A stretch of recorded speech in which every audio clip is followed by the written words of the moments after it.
Hello, good day. How are you doing today? Okay, so a quick one. I want to share something with us today and the scripture. Let's say that today is a word therapy day. So it's actually in the book of Isaiah, chapter 40, from verse 12 to 17. I learned a whole lot about that particular scripture. Did my pastor share it? So I thought it wise to share it with us as well. Okay, and it's all about God having no equal. Now, two things I practically learned from this particular scripture.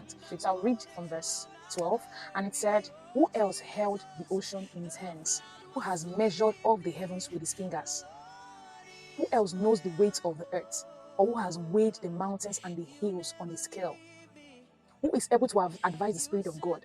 Who knows enough to give him advice or teach him?" And verse 14 said, "Has the Lord ever needed anyone's advice? Does he need instruction about what is good? Did someone teach him what is right or show him the path of justice? No, for all the nations of the world are but a drop into his basket, rather." And then said, "They are nothing more than dust on the scales. He picks up the whole earth as though it were a grain of sand."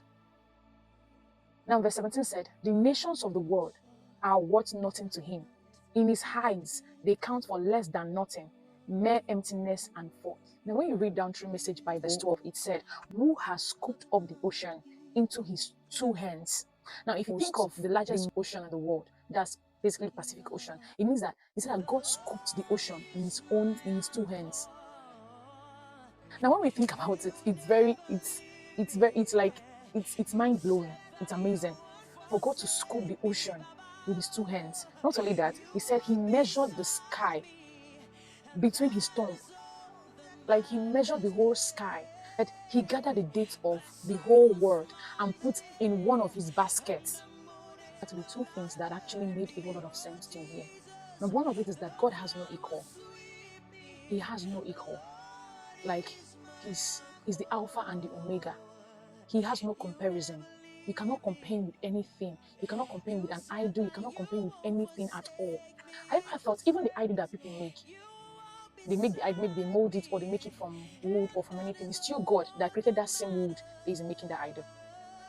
Now another thing is that whatever thing you're going through, God has everything it takes to to do it for you or to bring that thing to pass for you.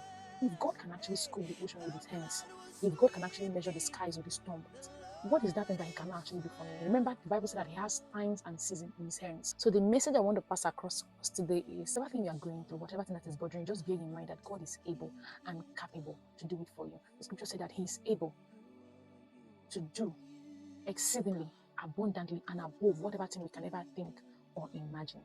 God is able to do anything that you want him to do for you. That's also if the motive of you wanting to have that thing is actually genuine. Because also in the book of James, the Bible said that most of the times we ask for a particular thing and we don't get it because our motives are wrong. So I love you. If you have any question to ask pertaining what we said here, go ahead to type it in the comment section and we'll be here to give you an answer. Bye.